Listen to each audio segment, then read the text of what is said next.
Google introduced Antigravity 2.0 as an ambitious new developer platform, promising power users the ability to orchestrate boundless, parallel AI coding agents. Developers committed to the ecosystem early, paying anywhere from $20 to over $100 a month to access these premium tiers. The core technological promise relied on this: autonomous, parallel subagents working simultaneously to complete massive, complex software tasks in a fraction of the usual time. Subscribing meant buying into an infrastructure promise, an assumption that Google's massive compute resources would provide a stable, infinite foundation for their work. That foundation shifted overnight, when the promised 5-hour refresh window instantly vanished. In its place, a strict 7-day lockout took effect. Once a developer hit this invisible limit, their ability to use the tools was entirely frozen for a week. This lack of transparency prevented users from seeing their own usage data, making it impossible to track tokens or predict when they might be disconnected. For many, this meant active, mission-critical coding projects were frozen mid-task, without any prior warning or path to resume.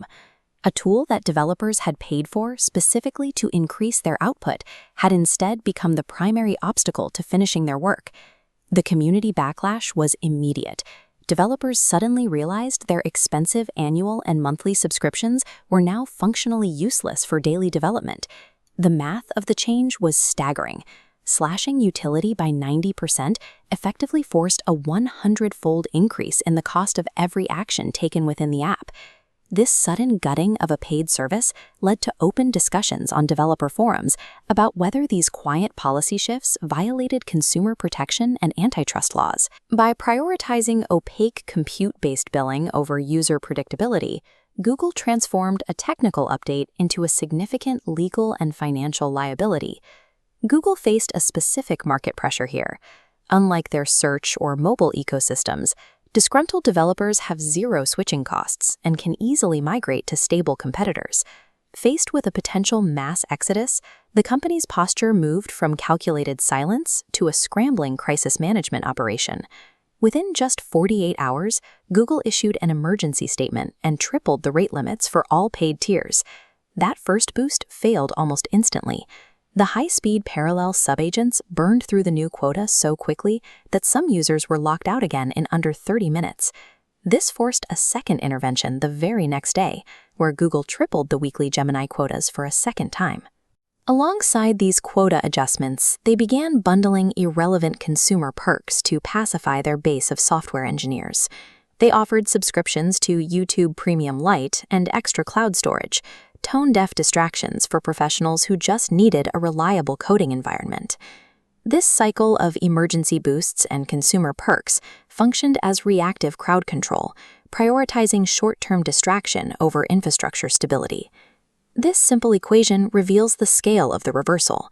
By tripling the limits twice in 48 hours, Google increased available capacity by a factor of 9. For many power users, this sudden increase was more frustrating than the original lockout. Such an effortless, massive boost suggested that the hard physical compute limits cited by the company were actually arbitrary and artificial. By attempting to resolve the crisis with arbitrary gifts, Google signaled that the rules of their ecosystem were negotiable and could be rewritten at any time.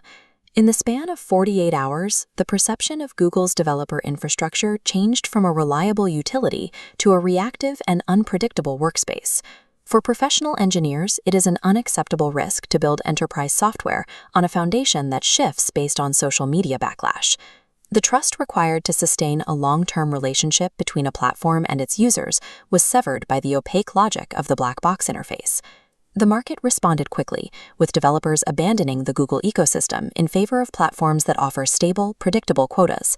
Trust is difficult to rebuild once a platform proves its core rules can be rewritten overnight to suit a PR crisis.